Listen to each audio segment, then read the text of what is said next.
viewers, welcome once again to another edition of this very special program. Special because we are today celebrating International Day of the Girl Child, also known as the Day of the Girls. Well, this is a UN designated day which has been kept aside since 2012 to highlight the issues concerning the girl child and to celebrate the achievements that she has made in different aspects of her life. But then at the same time, we also reflect upon some of the problems, some of the issues that a girl child seems to be facing even every single day, even in the state of Meghalaya. Well, when we're talking about the challenges, I guess we need to highlight some of the issues that concerns her, especially issues of violence, issues of discrimination, issues on lack of education, issues on nutrition, health, etc. And because these are all gender-based discrimination that is still very, very much evident even to this day. So we are going to speak to our panelists here who are joining us for this discussion today. And let me go ahead and introduce them to you. To my extreme left is Pida Hundakar. She is an adolescent counselor from Civil Hospital, Shillong. We are also being joined by Thaibi Roy Chaudhary. She is an assistant teacher from Laitumkra Bengali Higher Secondary. So I warmly welcome both of you to this program of ours. And as I said, we are going to speak about the girl child as we celebrate this day, which is celebrated every year on the 11th of October as International Day of the Girl Child. Thank you so much for your time. Thank you. Thank you for having us. All right. So I would like to begin with you, Pida Hun. Yes. You deal with the adolescent, you're dealing with the adolescents, the girls, the children, especially on an everyday basis, especially. And how significant is this day today that a day has been kept aside, especially to honor, to reflect, to celebrate the girl child? It is important to commemorate this day of the girl child is because girls make up the half of the total population of the world. Absolutely. Most of them adolescents. So when we look at the need of understanding a girl child, it's the significance of having a girl child, of being a girl child. It's their contribution to the society of what girls can offer. Right. Girls are also learners. They are what do you call that? They equally contribute. Right? They're contributing. Yes. Yeah, they're equally contributing to society. Yeah. They are also change makers. Right. They are also politicians. They are teachers. They have so much to offer actually. Absolutely. Because most times when we look at the perspective of being a girl, we only look at the challenges. We don't hear the voices of how much they have contributed to the society, of how much they have to offer. Right. Their voices are often being silenced. Sometimes it's always the negativity of what the girl child has gone through. It's not more about what they have achieved. Absolutely. So the significance of this day is to bring about that awareness, to bring about that change, so that the girls' voices can be heard. Heard once again, right? Yes. Very well said. We are celebrating the girl child, as Pida Hun has said that she has reached so many milestones. I mean, talk of the state we have in the field of sports, in the field of arts, literature. We have in the field of in singing, dancing, in academics. The girls have always been there as on the front. She's ranking leading right from the front. So how important is this day to really observe it in the true sense and in its true spirit? As I'm a teacher, so let me begin with this, that once you educate one girl, it is about educating the entire generation. So, of course, the International Day, which is celebrated for the girl child, it is one of the days, I must say.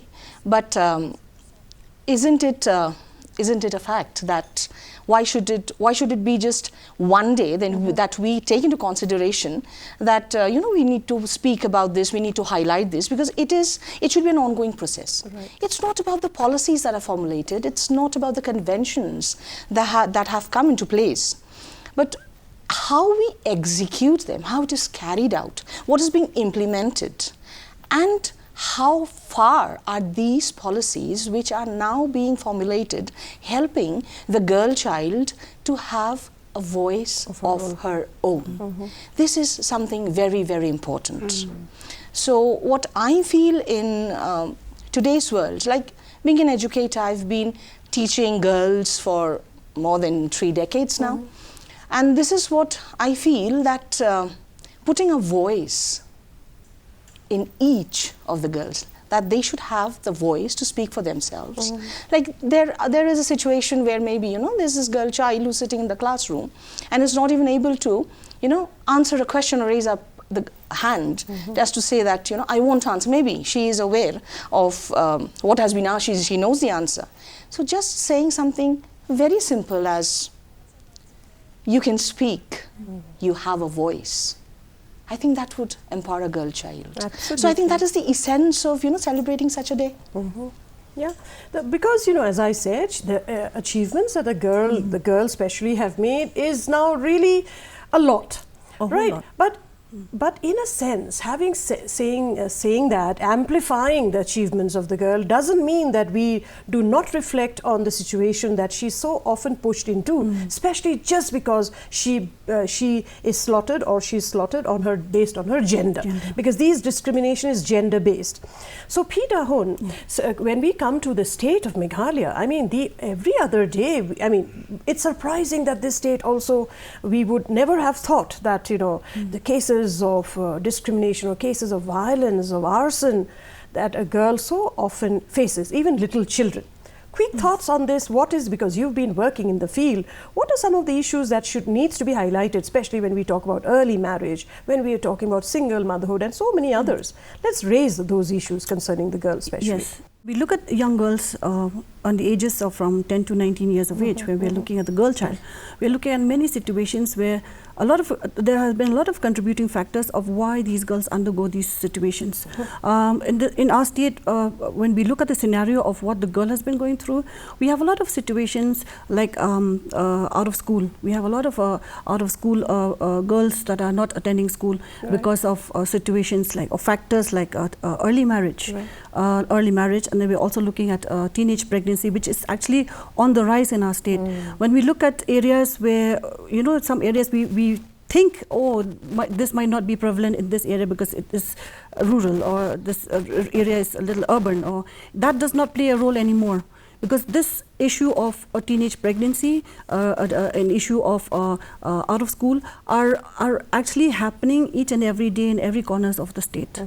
And when we look at the factors contributing to these situations, it's because they have lack of knowledge of understanding what these situations are, how these situations are becoming a cause factor. Right. Right, and I think Taibi, you will also agree with what she has said, because, you know, a girl has to always go through sacrifices, right? She is always like, it is cutting across rural and urban divide, right? We used to think before that only in the rural areas such scenarios exist, but no. I mean, when there is a dropout, say for instance, you know, between a girl and the boy, it is only the girl, most of the time, a girl will be asked to discontinue her study and maybe allow the boy. Why such a mindset still? Yes, as you said, and I actually agree with what she said. Whenever it is about the dropout, when we see the dropout rate in the school, or statistics does suggest that, that it is always seen that it is more of the girls and the other dropouts, because it is kind of taken for granted that, you know, the responsibility is all on her. It is, the onus is on her. She has to take care of the household chores. She should be the one to sacrifice. She should be the one to sacrifice. She should be taking care of her siblings, of her younger siblings especially. And for that, if she needs to give up on her studies also, that is something which is readily accepted by the family even. And even though the girl child might not want to do, she's forced to do such things. Because she that is why have when a I voice, just said, a yeah. girl child first needs to have the voice. Yeah, right. So, like, you know, this is something which can be done even again through education. Now, this is again formulating policies, how we check the dropout rate. A lot is being done. A lot is being done by the government. A lot is being done by social organizations, NGOs, etc. NGOs, also, yeah. But cultural norms also plays out here. I think most of the most important factor here will be cultural norms. Yes. Plays a role in actually, not allowing the girl child to continue her studies. Oh yes, because she has to take care of the household. Yeah, very true. Because it depends on the area, the geographical location, caste, ethnicity, everything comes into place. So it becomes it becomes a huge problem, because when you look at school dropout, we are not looking only into school dropout. We are looking into other aspects of areas of contributing factors to having this problem. We are looking at this one. What do you call this? Substance abuse as well among girls. Very true. Okay, so this is also another prominent factor that is playing a very big role now in having the problem of early marriage, having the problem of mental health situations, mental health conditions, where substance abuse comes into place.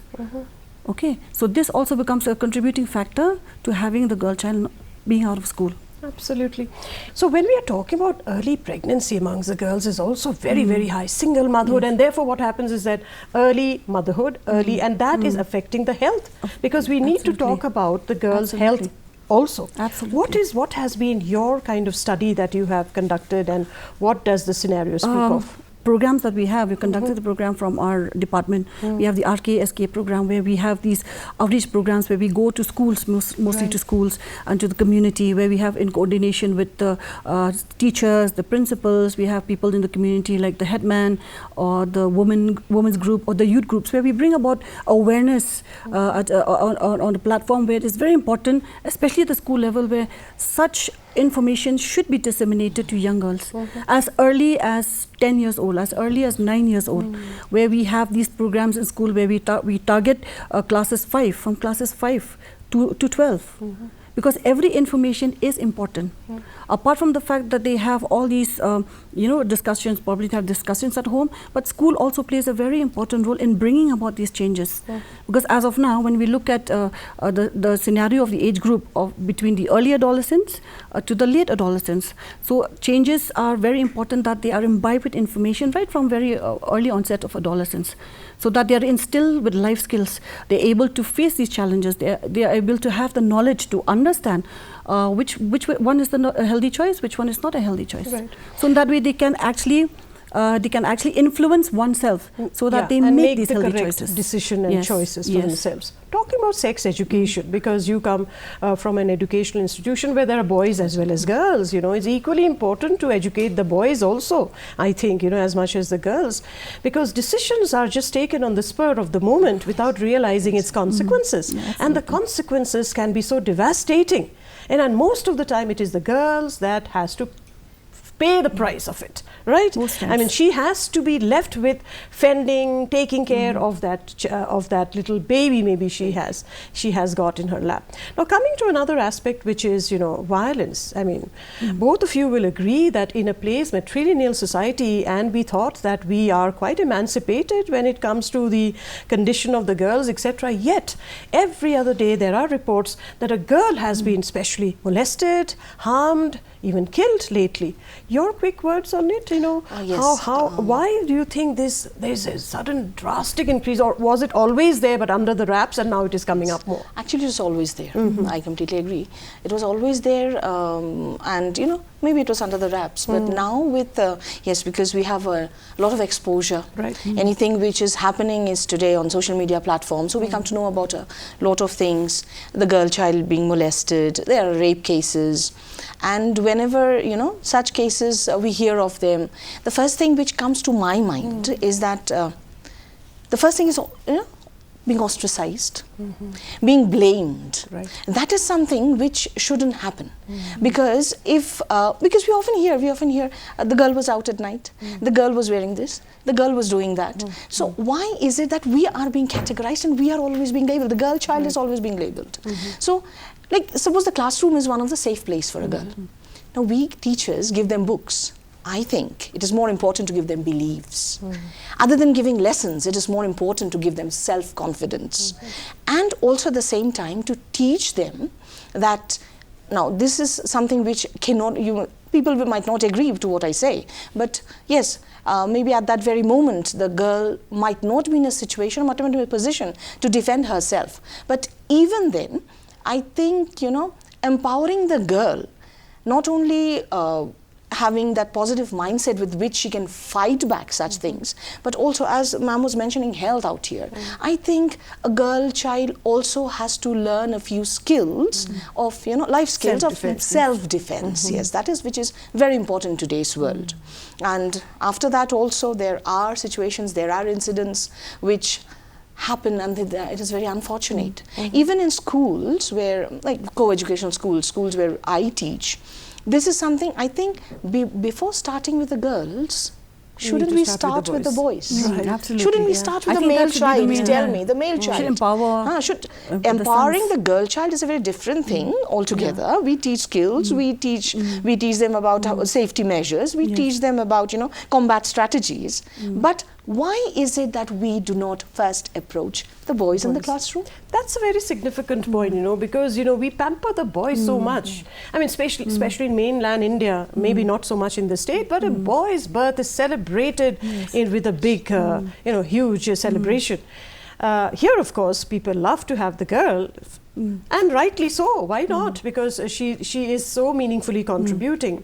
But how would you like to add to what she said? How important is to, you know, empower the, you know, change the mindset of the boys really right from the early stage. I agree. And it begins from the home. I agree. I totally agree with ma'am just now. As much as we are empowering the girl to defend herself, imbibe herself life skills, I think we need to teach, parents should know that they should teach their sons to respect the girl, to honor the girl, to understand the girl, so that all the qualities being imbibed early at home, things like that, he's already equipped with, you know, with all these qualities that he should respect a girl. Yeah. So in that way, somehow, I wouldn't say the situation will be not there, but at least the change will come. The change will come. Yeah, the change will come in. Yeah. So in that way, the girl is protected. Yeah, she feels protected. Because so often, Thaibi, our parenting is such that we are more very cushioning the girl more, right? Putting restrictions on her movements and her, you know, she has a curfew time to be back home, etc. But for the boys, we let them go. It doesn't happen, you know.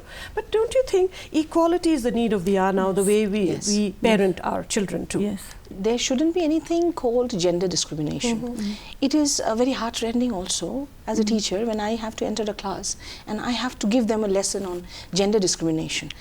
Altogether, yes, why should this concept, why do the boys, or why does someone have this concept that there is something called gender discrimination? Who is it? Who does it? So this discrimination is done on the basis of being a boy or being a girl. I think this is something which has to be changed.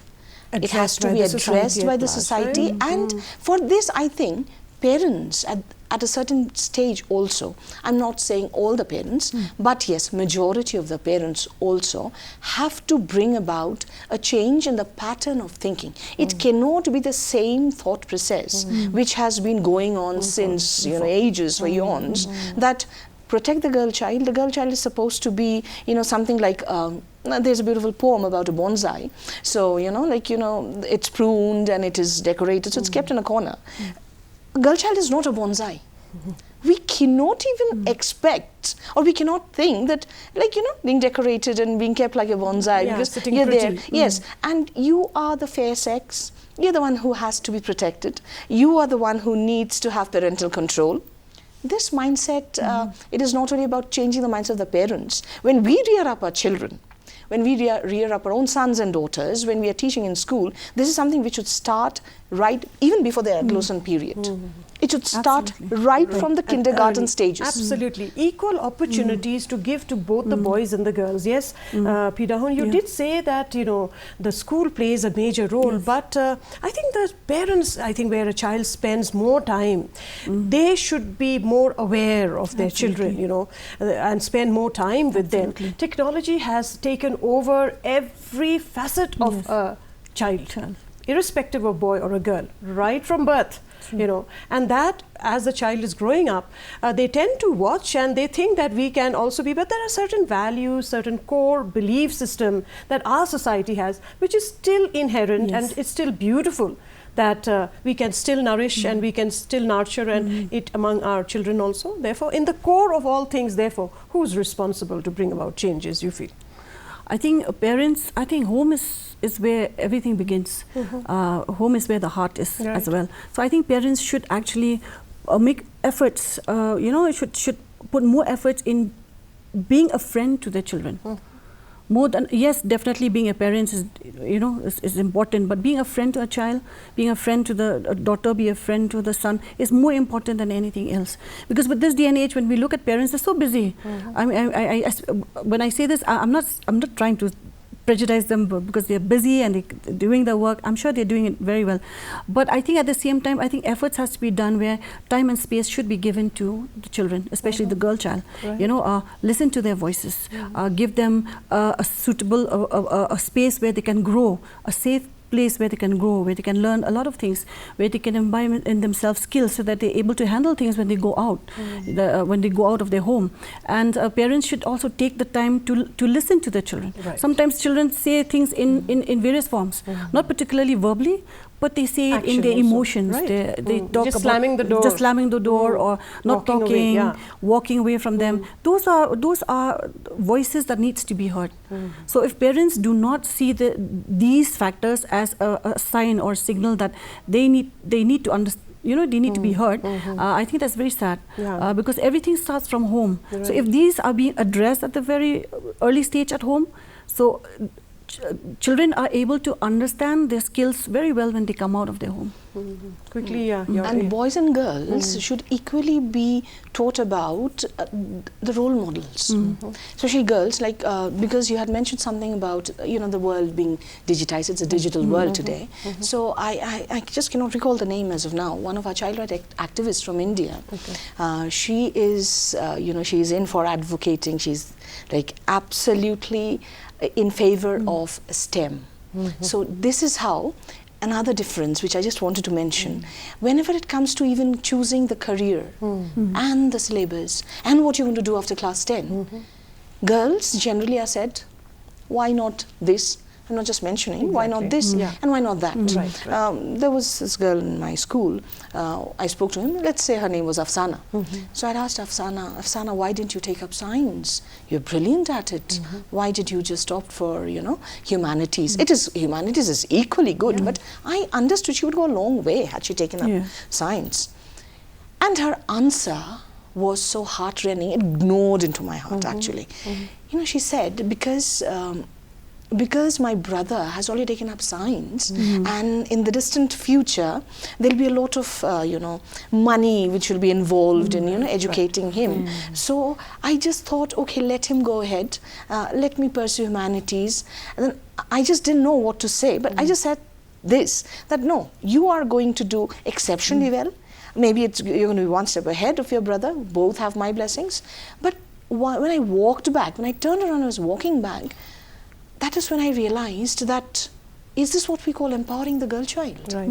So therefore, what we understand is that a lot of change still needs to come. The way we think, the way we process the information that we are facing. As parents also, we are getting a lot of things. But then which one is right for my child and which is not right? Just because my neighbor is doing that, do I need to also do the same thing? We need that kind of change to come. Especially young parents of today or would-be parents of tomorrow, right? They need to understand because 0 to 5 years of age is the age, they say, so crucial, where you fill in the best of the values and everything, and it stays a lifetime. So I think equally the society needs to play a role, our community needs to play a role, parents, teachers, definitely all needs to play a role. But then most importantly, I think a change in the mindset is definitely required. We are in the year 2025, right? So I hope really we will again be discussing, I'm sure, this topic even next year and talking about similar issues. But I hope next year when we come back again, it will be on a more milder form and we have more positive things to share, not violence, not discrimination based on gender. Thank you so much, Pida Hun, as well as Taibi, for coming to the studio and highlighting these crucial issues that needs to be brought and the changes that needs to be inculcated, especially amongst us, to the society and the community at large. Thank you so much. Well then, dear viewers, that's the discussion that we just had as we celebrate the International Day of the Girl Child. As we said right in the beginning, while celebrating her achievements, we also need to reflect on which are the areas where there are lacunas are still there and where we need to tidy ourselves up and tidy the society on the whole. Thank you very much for joining us, and until next time, from all of us here, it's wishing you goodbye.